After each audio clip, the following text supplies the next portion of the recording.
Hello and welcome to Comedy in a Nutshell. You know, Horace Walpole once said, "This world is a comedy to those that think, a tragedy to those that feel." I don't know what that means. What if you can't think and you don't feel? All I know is there are some wonderful people who've put comedy at the centre of their lives, and I'd very much like to know what they think and feel, if at all. I love talking to comedians about comedy, and if you like to hear what they have to say as much as I do, then please like, subscribe, rate, review and share the podcast. Thank you. I knew the first time I saw today's guest that I really liked them. At over 6 foot tall and hailing originally from the north, she's an imposing figure on stage. She was once described by comedian Angela Barnes as brilliantly funny, energetic and a little bit filthy. It's stand-up comedian Kate Martin. Morning. Hello, welcome. Thank you for joining me. I really appreciate it. Brilliant. Well, thanks for having me. We can just dive in if you're happy and you're ready. Excellent. Yeah, sounds good. Well, what's your earliest recollections of comedy? How did it enter your life? Oh God, I'm quite old, mate. That's quite a long way to think back. Yeah. I think I think we laughed a lot as a family, right? I mean, I remember watching all the stuff in the 80s on the TV. Like I remember watching The Young Ones, and probably way too young, actually, if I think about it. That explains a lot.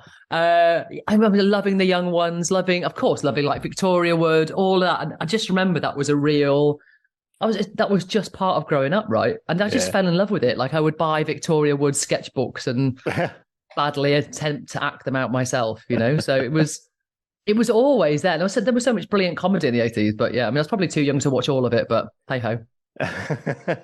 Oh, you say that. Yeah, well, I was a teenager in the 80s, so, you know. No comment. Let's move swiftly on that one.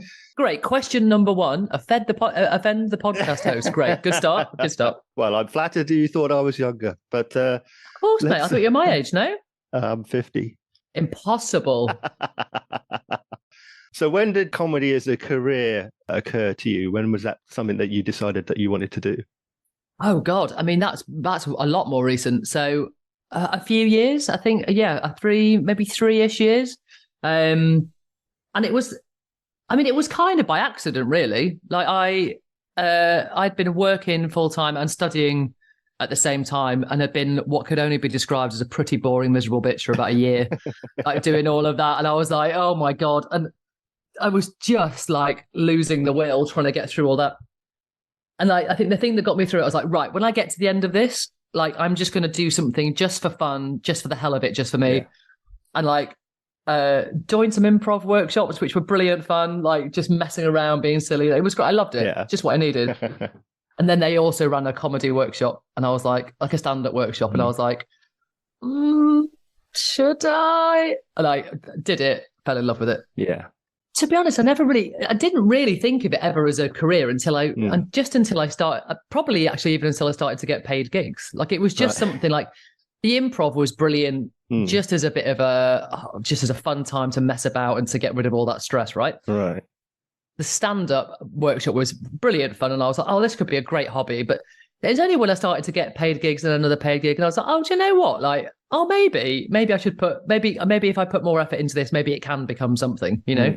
And like, I don't know. I mean, I still just try and enjoy it for what it is, you know, and like, and do as many gigs as I can. But then I guess the longer you go, the more you think, oh yeah, do you know what? Maybe maybe put a bit more effort in here, a bit more time in here. Maybe I could make a go of it, but I don't know.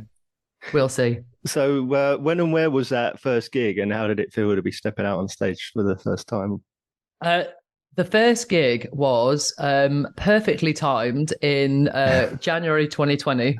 So it was, I managed about 2 gigs. I think it was Comedy Virgins, like most people's, I suppose. It was just great fun, right? You know, it was, I'd done this comedy workshop, so we did a bit of like an end of course thing, but actually getting the balls to go and do it in real life, that took a bit.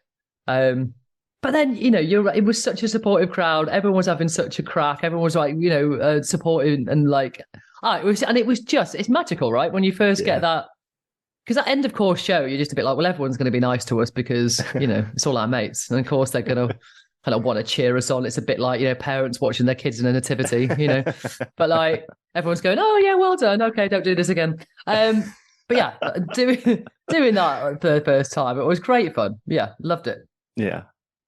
Was there anything that you did the first time out that you sort of thought, right, I've learned an important lesson here. This is a big mistake I did, or the big laugh I got. Oh, I remember them well, I guess looking back at it now, like, if you get 3-4 laughs in 5 minutes on your first set, you think you're like the funniest person in the world.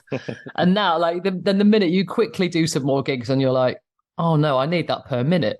And like, I remember thinking at the time, like, everyone on the courses were like, the best thing you can learn in stand-up is just to keep stripping material, like keep stripping words out. And you're like, I don't know how I could make my first 5 minutes any tighter at all. Like, oh my God, how could I possibly remove even a word from this? And then, a few months later, you've got one line left from that 5 minute set. And it's like, and of course, they're absolutely right. But so yeah, cutting and always cutting and always cutting and always adding extra bits in. I think that was the best thing I learned from that. Yeah. Like, not to think you're a god because you've got one laugh in 5 minutes. So, like you say, 2020. Mm-hmm. So how many gigs roughly did you get before suddenly you were in lockdown? Roughly. Oh, let me add this up. Roughly 4. I think 4 in total before the world stopped. And then, did some online stuff. But I mean, that's just, I think, better left unspoken about, isn't it? It was, and I think particularly being new. It was that good. Well, I just think, I watched some brilliant online stuff, but this was brilliant online stuff from people who were brilliant at doing stand-up, like I think being so new, it was really hard. Like I did some, I think it was probably pretty terrible. Because you can't judge anything, you can't, and when you're so new, I was so new, I had no idea what I was judging myself on anyway. So yeah, it was good fun. It was a good laugh to do some, but God forbid that. I'm glad God they weren't recorded. Did you see that as a learning experience or as a missed opportunity when, you're just starting out and then suddenly everything's taken away from you? Yeah, I mean, God, yeah. I mean, it was a bit, of course, it was like, frustrating. You kind of want to get out, you want to do more, there's so many amazing gigs in London.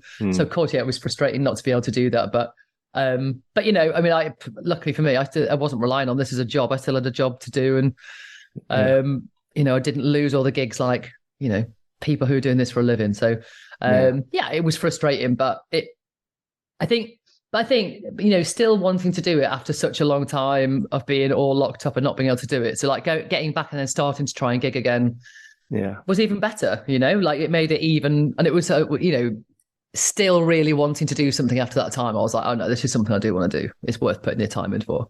Yeah. Well, let's talk about 2021 then. Yeah. Max Turner, finalist. Yeah. Runner-up at West Didsbury. Yeah. Yeah, that's right. You won, I think. You can correct me if I've got this wrong. I mean, if you say I've won something and I haven't, I'm not going to tell you that that's wrong. Won them all. Yeah. Do you know I've won almost every comedy competition in the country, actually, funny you mention it. First time out, I think. I think I'm right in saying this. First time out at you did the King Gong Comedy Store. I did. Won that. Yeah. Blackout, won that. And Beat the Frog in Manchester. I think you won that. First time out. Is that right? That's right. Yeah, that's right. The first time you set foot in that contest and you win, and you do it 3 times. I mean, that's a bit of a comeback. Yeah, I mean, to be fair though, 2 of those were online, so I don't know if they count as equally as doing it. I did King Gong online, which is far less brutal because you can turn the volume down. And like that was my one tip. I can't remember who gave me this tip, but I watched some of the King Gongs online.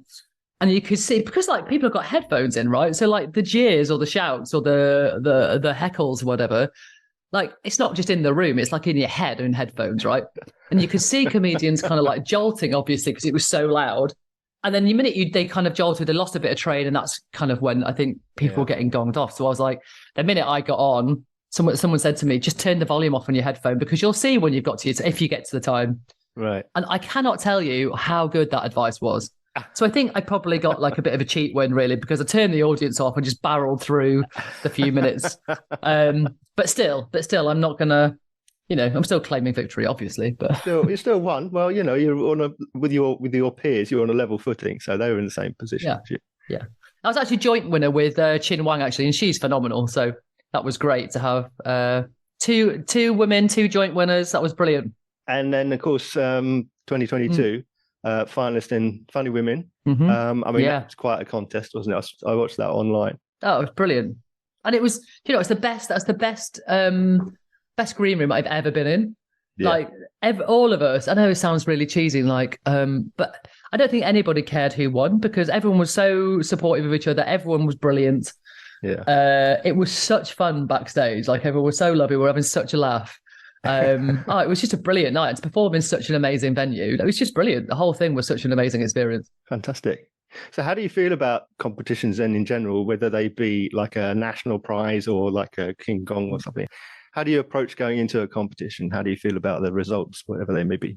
Oh God. I mean, it's always horrible when I always go into them going, it's just another gig, try and go into it. It's just another gig. And like all gigs, you'll get something from it. You might learn something from it, whatever, for good or for bad.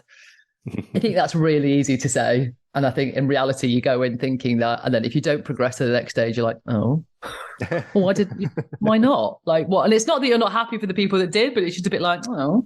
So like, I don't know. I think remember someone else telling me like, just don't place too much on them. There's so many factors. Like they're great if you get through, but if you don't, it doesn't mean you're not good. It just means that maybe it wasn't, I don't know. There's all sorts of, not everybody can get through them, right? That's the whole point. But so they're good fun. I think the main thing is you meet some brilliant people along the way, other people in your heats, etc. You get some good mates out of it. So yeah, they're good fun. They can be quite brutal. It can feel really shit when you don't get what you want, but at the same time you meet some brilliant people, and it is great then when you do all right. So I don't know, they're a mixed bag. I think they're a mixed bag. Yeah. What about reviews? How do you feel about it? Do you read your reviews?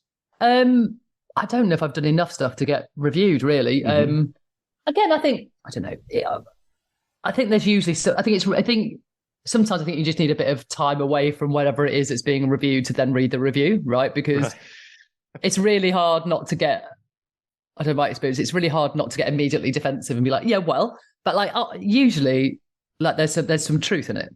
Yeah. Like what they say, and that can be helpful and stuff like that. So, I mean, I haven't had loads of reviews. I've had a couple. There was, there were good points in them that I've able to suck up a little time after. And there was some nice stuff that they said as well, which of course is the stuff you really want to hear. But, I guess they're part of what you do, right? You've got to get used to reading those. And like with everything, take them for what they are. Don't place too much on them, but don't dismiss them either. I don't know. It's a tricky balance, I guess. What about the nerves? I've had a mixed bag of responses about being the anxiety before going on stage. And some people who've been going for 20 years are still very, very anxious. And then others who haven't even been going for that long are sort of going, well, do it, don't you? So how does that sit with you? On the way to gigs and stuff, fine, looking forward to it. There's about 10 minutes before I go on, I just think, oh God, what the fuck am I doing here? What am I doing? I thought, what? Oh no, this is not going to be my crowd. No, it's not my crowd tonight. Okay, well, never mind. This maybe just won't be your best gig. Okay, just go out there. Well, you're here now, aren't you? You're fucked. You can't go anything else. You can't go now.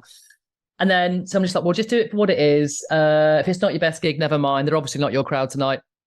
Just as I'm about to go, and I'm just like, well, fuck it. Just try and enjoy it. And then I have a lovely time, even if, regardless of whether, I don't know, it's the best gig or not. I just then try and go and have a look and enjoy it and just think, fuck it, I'm here now. There's nothing I can do now. Here we are. Go crack on. And just kind of like, head out, do your thing. And just try and enjoy it, really. Yeah. There's so much stress doing this about everything. And it's like, God, if I can't try and enjoy the actual bit of doing it. Yeah. Oh God, then what's the point, So I do try and just there's a good 5 minutes before I go on. I'm just like, oh fucking hell, and then I just try and crack on with it. Yeah. You mentioned your day job. Mm-hmm. Tell me a little bit about that, and also about how, because comedians talk about what they see, what they're familiar with. I mean, how does that influence your comedy? Sure. So I've always worked in mental health, in youth mental health in particular. And actually most of that I've either worked in like care, like direct support or getting young people to, I guess, speak up about their experiences and use that to make a difference to other people, right? And so I guess actually humor has been a massive part of that, you know, like in the most difficult moments or people in the most difficult situations, sometimes the best way is just to have a bit of a laugh about it, right? Or get them to be able to have a laugh about their own situation, kind of, you know, gets them seeing things differently, builds rapport, whatever, all that. So I guess using humor has always been part of that, like whether it's working in children's homes or mental health services or whatever. And so I think that's what I then bring into comedy. I don't tend to do much material about mental health at the moment, just because I sort of still work in it, and you know, I've always supported family members with their mental health, etc. So I kind of, at the moment, I kind of avoid that as a topic. But what I do bring in is like, there's always something funny in everything. Yeah. Do you know what I mean? You can always have a funny slant on something, even in the shittest situations. There's always something funny you can take out. There's some absurd little thing that happens that will kind of crack you up or whatever. And I guess that's what I try and bring into it, is like, what's the absurdity? What's the ridiculous thing of this situation? And how we should have a laugh about it. So I think that's what I bring into it. And also I think, you know, there's not many comedy crowds that do stuff that I haven't had to deal with at work or in my personal life anyway. Do you know what I mean? Like,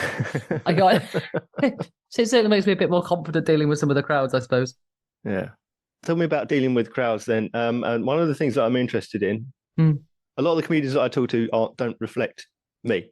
You know, I'm a middle-aged, middle-class, straight white man. So I'm speaking to a lot of people, particularly for women in comedy. How is the response from crowds? How is the response from the industry towards female?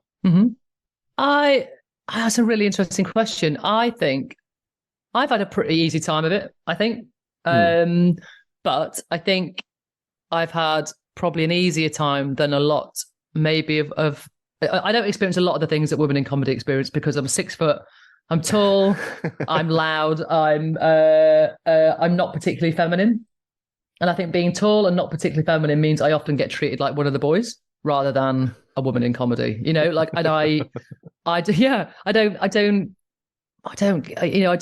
loads of women having, you know, not brilliant experiences. And I sort of have told my husband, I'm lucky in that I don't experience a lot of that, I think, for those kind of reasons. And I think, you know, I think things are getting better. I still think. Okay. I do still think women walk out on stage and a lot of crowds will be like, and it's almost like women have to prove they're funny, whereas men often walk out on stage and it's like, you have to prove you're not funny. You know, it's almost like there's an assumption that you're funny until proven otherwise. And I think I'd probably sit in the middle of that. I don't know. I think I get a bit of an easier time of it, I think. One thing, and I will say, and not just because you are my guest, I have said this before, is that I'm seeing so many women in comedy now. Well, I would say if I added up every gig I've seen, I'd say more than half of them were female, which I think is great, because there's so many and they're all hilarious, which is terrific. Yourself. Oh, why, thanks. Victoria Alsina, I think, is great. Yeah. Esther Manito and Lily Phillips, I know. Yeah. I think they're fantastic comics. Phenomenal. So many now. Vic Slayton is great. Yeah. Name after name after name. And I mean, they are empirically hilarious. So you're punishing yourself 100% by not watching. Oh, I mean, there's some incredible, all those women you named are phenomenal. You know, they're great to gig with. I think things are changing massively. You know, do women still get a bit of a rough time sometimes? Yeah, for sure. But are things changing massively? Yeah, 100%. And there's so many brilliant, incredibly strong female comics nowadays that there's like, it's and you know, and it's getting better that, like, you know, for sometimes quite often you're the only woman on a lineup. Yeah. But that's changing now, like getting, like, you know, a couple of women on each lineup, like, you know, the sort of diversity, the balance is really changing as well, which is great when you're out gigging. So yeah. Do you watch comedy yourself still as an entertainment, or has it become... When I get bloody time, when I'm not spending 7 hours in a traffic jam on the M1 on the way to a gig and the arse of the end of the country. But so I do enjoy watching it. But I mean, the time to do that while working full time and living in an M1 travel lodge pretty much is more limited than I would like. Yeah. Does it feel more like you're a driver who does comedy occasionally with all the road trips? Yeah. Yeah. I mean, I dread to think, I mean, I guess every comedian would say the same, right? Like, I dread to think how many miles I do.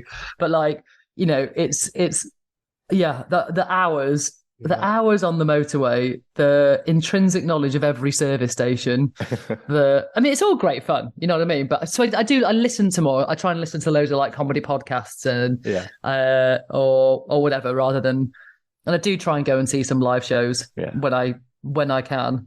Yeah. But yeah, trying to find the time, and I do always try and stay at gigs as well to try and see. Right. Unless it's a really ridiculously long drive back, I normally try and see everybody who's on. Yeah. Well, that was going to be my next question. So do you arrive in time to see the openers, and do you stay to see the closers? Yeah, 100%. Yeah. Do you do that from solidarity, or just because that's the one opportunity you get to relax and see comedy as an audience member? I think both. I think it's, I think particularly if I'm on in the middle, it's always nice to see who's opening, to see kind of you just get a bit of sense of what the crowd's like, and to see who they've spoken to and all the rest of it. So that's great. You know, if I'm opening, it's really nice to be able to stay, you know, you've done your bit, right, you can put your feet up now, and like it's always really great. And even if you've seen them before or even gigged with them recently, I don't know, it's always still great, sort of like, because every set's a bit different, isn't it? So it's always still great, like just sort of kicking back and putting your feet up and enjoying the rest of it. But I mean, if I've got like a 5-hour drive home, I'll be like, see you guys. Yeah. That's it, I'm out of here. And how do you watch comedy? Do you watch it as a comedian, or can you detach yourself from working out what the punchline's going to be, sort of thing?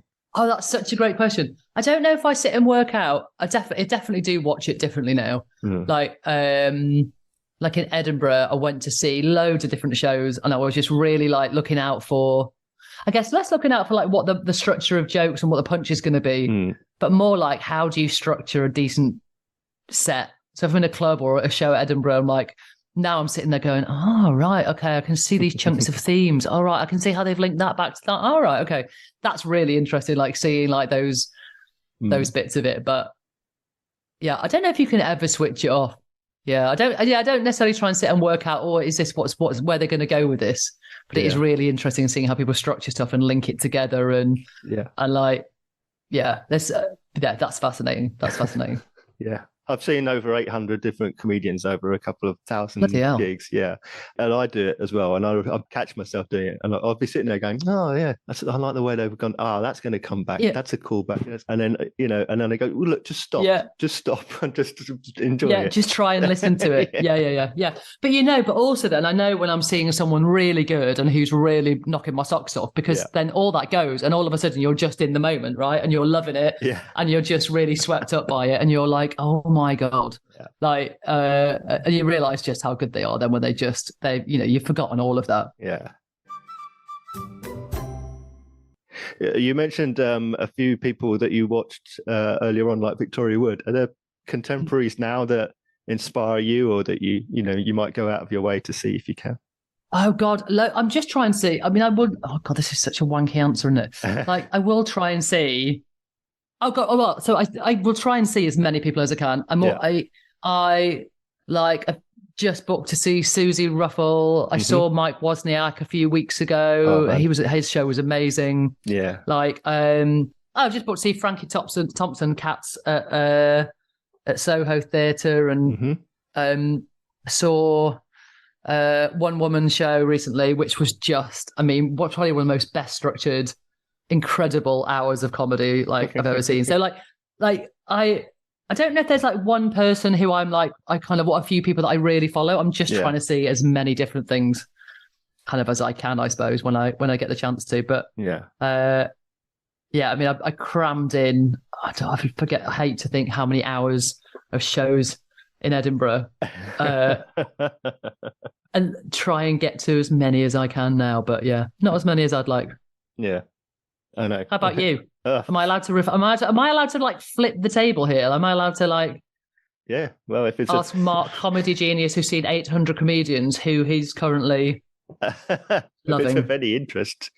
Actually, no, it's not. Let's move on. Yeah, just move on. Forget I asked that. No, go on. Who's on your list at the moment? I love Mike Wozniak. His show Zusa is just hilarious, and he's just one of those people who just stands there and quietly, calmly tells a story, and it's all about it's the 100 tiny cul-de-sacs. You know, it's just my God, no bit goes anywhere, but he's always walking very, very slowly towards the destination, and it's fascinating how you're entirely absorbed in a story that basically just keeps winding around and around on itself. It was brilliant. Yeah, I really love that.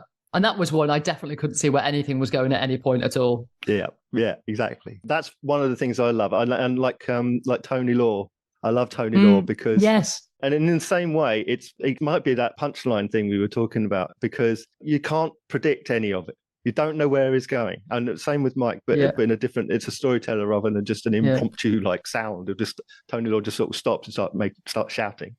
And I like that because in both cases you're not looking for the punchline. It just takes you.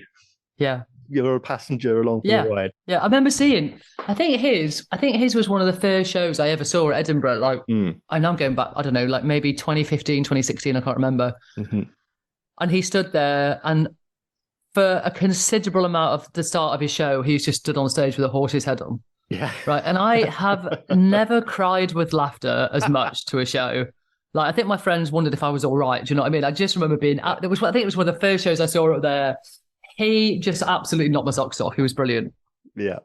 What's been your best moment so far in comedy? It could be on stage. It could be having been in a green room with certain people. It could be anything. What's been the best single moment? Best moment? Managing to stay awake on very long drives. Back down the M6 at like 4 a.m. That's always a good moment. Oh God, there's so much. Oh God, I'm going to sound like a right wanker now. There's just so many amazing moments in comedy. Don't mean it like that, but I don't know. Each gig has a brilliant moment. Whether it's like, oh my God, what the fuck was that, or it was like a lovely gig. But I think in terms of like, I think being backstage at the Funny Women final was probably one of the best because. Yeah, you know, there are more women gigging. You do see more women at gigs, but it's so rare. Like there was, 10 of us backstage, 10 really, brilliant, funny, amazing comedians all backstage. Everyone being so not only was having a great laugh, it was just so rare to be with sort of hanging out with so many brilliant comedians at a gig. Yeah. And everyone being so supportive, everyone kind of bigging each other up, everyone like, really rooting for each other. That was brilliant. It was just such a fun night. With some annoyingly good comedians, if I'm being honest. Mm-hmm. Of course, I wish there were fewer good comedians on that night, but hey ho. But no, it was brilliant. It was just, and like, the Bloomsbury Theatre, like walking out of the Bloomsbury Theatre, it was just insane, So that was brilliant. That was an amazing night, but I think there's always something at every gig. Like, even if you're walking away being like, what was that? Like, oh, what happened? What was that moment that happened? But like, this insane little moment that kind of crops up with a bit of banter with the crowd, or I don't know. But yeah. Do you find yourself, I mean, you mentioned improv earlier on. Do you find that regardless of the best scripted 5 in the world, that you might go off on an improv tangent? Is that something that you embrace? There's quite a few bits I build in which are designed for that, I suppose, to have a bit of interaction with the crowd and a bit of banter or something. Like, I quite like that bit of it. Yeah. And I've started to MC more, which I really enjoy. Like, I really enjoy that kind of like just off the cuff chatting with the crowd and just seeing where that goes. Yeah. And, seeing where that takes you and just kind of, so yeah, I really enjoy MCing for that. I definitely, most bits in my set have something that I'll kind of try and kind of bring the crowd in, or not have a bit of banter with the crowd, which is, I don't like it. And I don't like it when when you've got a crowd that just don't really like interacting, that want to sit and listen. Like, I enjoy it still. It's still fine, but it's like, I think those moments for me, the bits where you have that kind of impromptu bit of like off the cuff chat, even if you kind of plan that moment, every time you do it, it's always different. Yeah. So I really enjoy that bit of it. Yeah, that is not me. I'm a back of the room guy. I could feel your bum clenching when I was talking about that. Thank you. I could feel the tension of you being like, "Oh God, audience interaction. Oh, I don't think so." Exactly. I mean, do you hate that? Yeah. I'm a deer in headlights. I'm completely Really? The good part of it, if there is such a thing, is that it's testament to how readily absorbed I am in what the comedian's saying, that when they suddenly turned around to me, I'm like, but I'm a complete deer in headlights. I love it. I mean, if I'm being honest, as you say that, if I think about some of the bits where I will bring the crowd in, I don't really let them say much anyway, to be honest. It is still me talking, but I think that says something more about me. But well, I don't want to hear what the audience has to say. I want to see the professional do the stuff. Like, do what we've paid you to do, woman. Yeah, that's what I like. Come on, crack on. Have you learned any important lessons, either from a huge mistake or from a peer has taught you something? It's just, you can carry it forward now for forever. That's a key thing I must always do or must never do, sort of thing. I can't remember who told me. About. Maybe it was Rich Wilson. I don't know. Someone was giving me some good tips on like if people heckle. I'll credit to him. It might not be. I'll withdraw the credit later on if I find out otherwise. But I just remember him saying that, like, in that moment, sometimes, when someone shouts something out, a lot of the time it's not.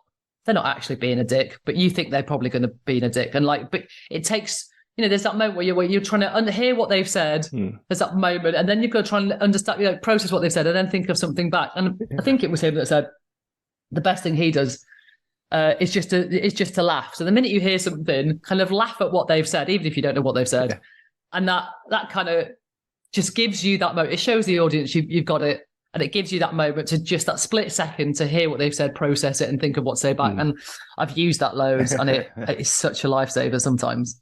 Because, you don't want to be seen to be that kind of bit, like you say, deer in headlights, being like, what someone just said, and kind of lose the crowd. So that's a good one. I can't remember who else told me that they, if it seems like a tough gig, just to go out and play the room like you're at the Palladium. Fuck it. Do you know what I mean? Like, don't.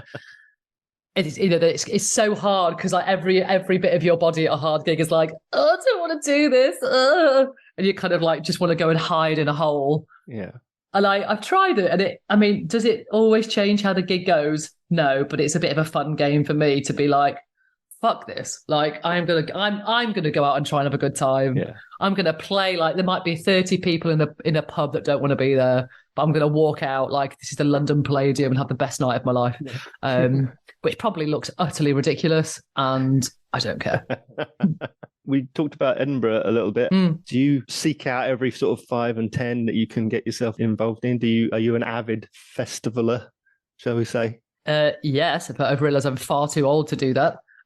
So yeah, like I did a split hour last year. I'm going to do a split hour again this year, I think. And I really tried to hop on other gigs. Yeah. Just because it's like, I mean, why not when you're there? Why would you not try and just do as much as you can while you're there? But doing it last year, we did a show. It was at 10:30 every night, which I've realised at 40 I was too old to be doing that. Quite frankly, I'm 41 actually. Like I'm knocking a year off. At 41, I was quite frankly too old to be doing a show at 10:30 every night, and then working a bit during the day and trying to do 3 or 4 other gigs. And it was all good fun, but my God, I was broken. But it was just great. Yeah, it was great fun. And I think that was the first time I'd done a full run.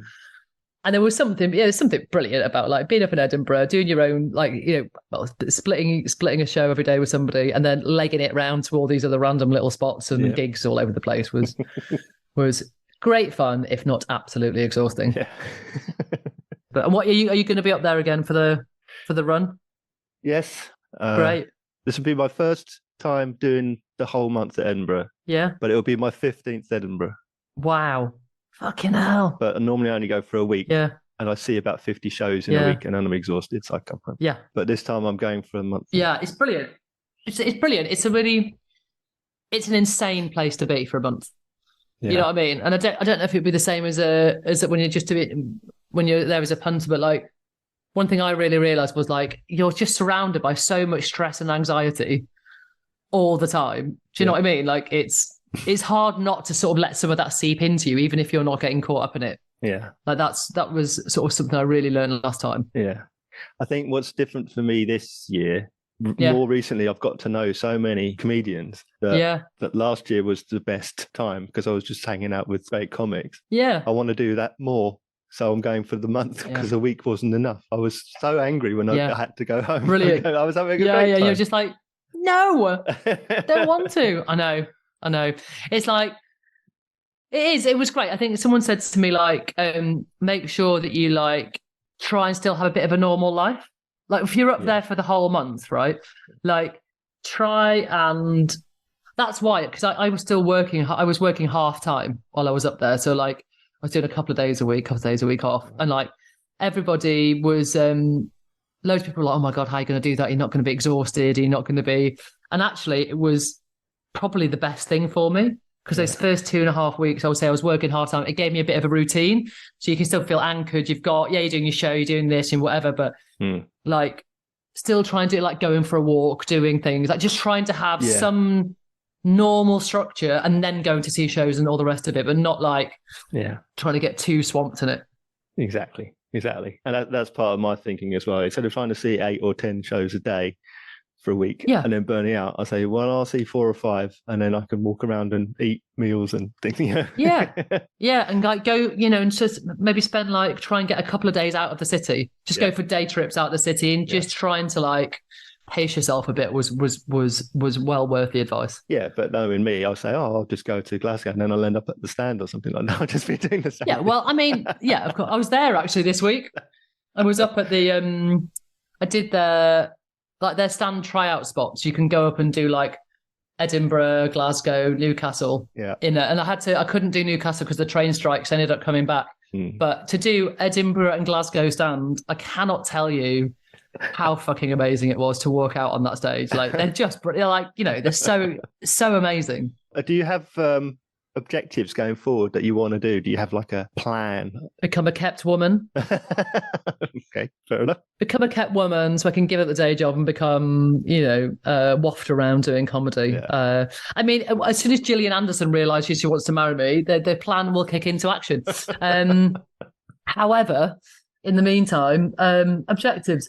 I just want to keep getting better, keep getting better, keep getting, trying to find, more promoters to gig with, trying to, always trying to up the kind of, get better at the gigs I'm doing and doing better gigs and just keep on, I suppose. I mean, I suppose broadly, I just want to keep doing this and do more of it and make it, be able to work less and do more of this.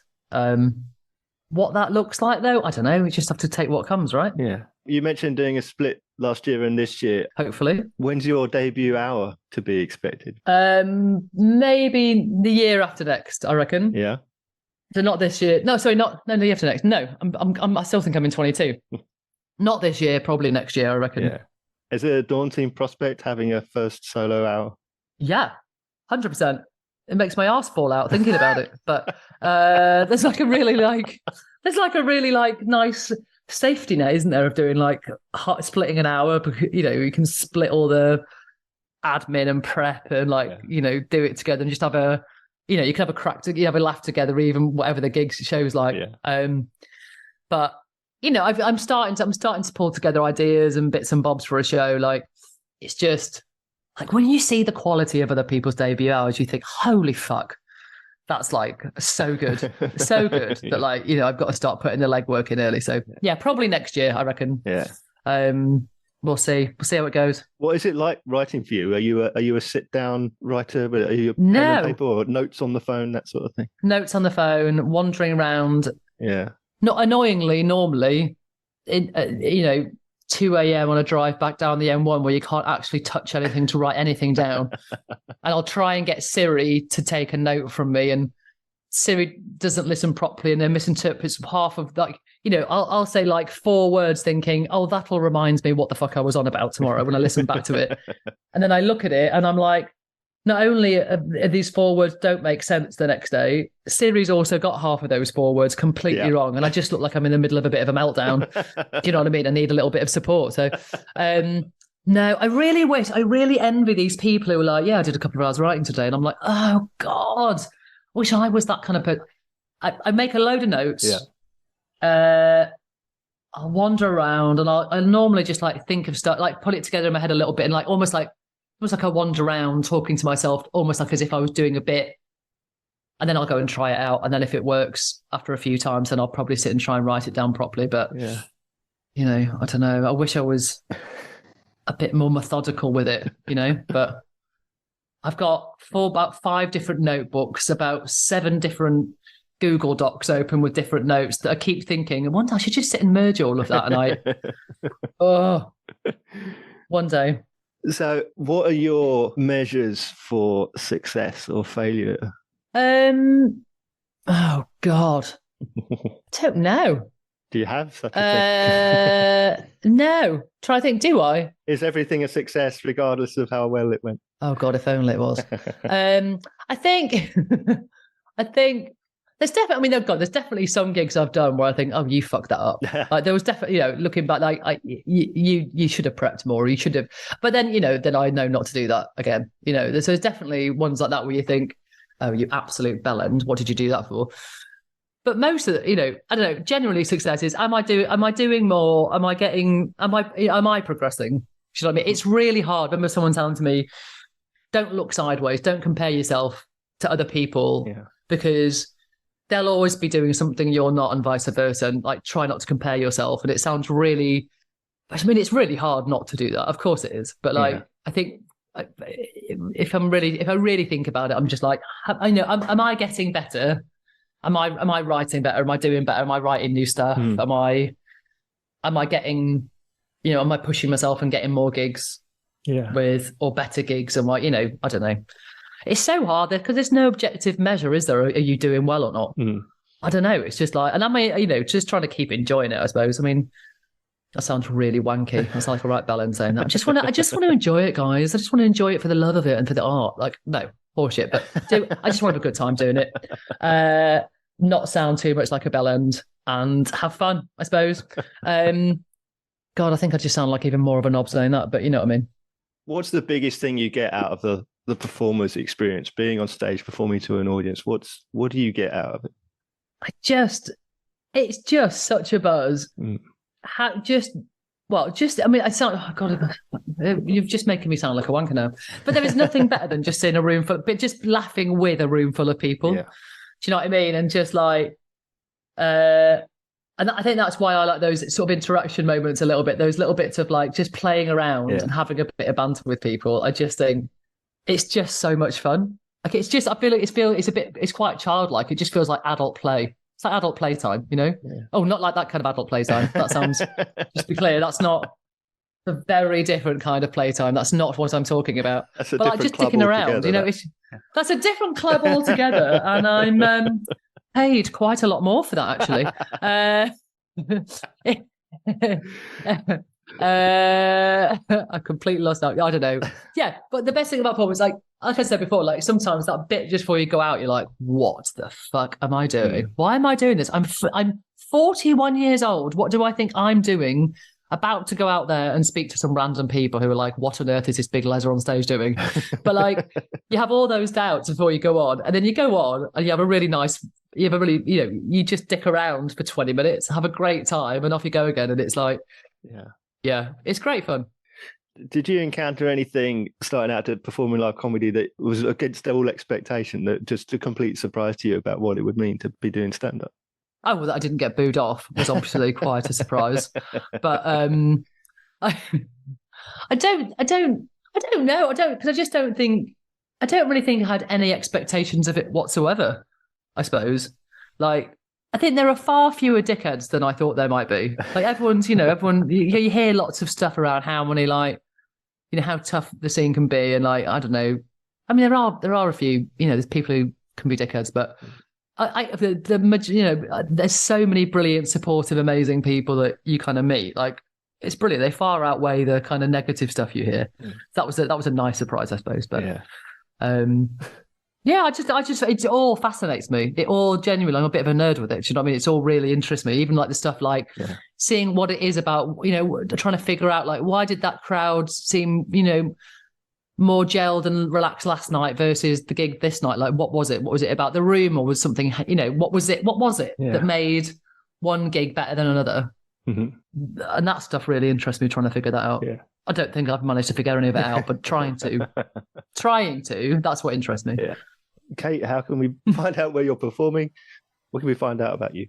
Well, I mean, when I get my arse in gear and actually update my website, then you could, which surprisingly is on one of my very long list of comedy admin to-do lists. But I've got a site now that was thanks to my friend who built it for me, which is thatkatemartin.com. So I'm about to put gigs on there, or on all the same, that Kate Martin on all the socials. I try and post stuff there when I can. Excellent. So finally, the question I always ask, and the title of the podcast, can you please sum up for me comedy in a nutshell? Comedy in a nutshell. I was going to, summing up comedy in a nutshell, I was going to say adult playtime, but we've already established that's quite a phrase with many meanings.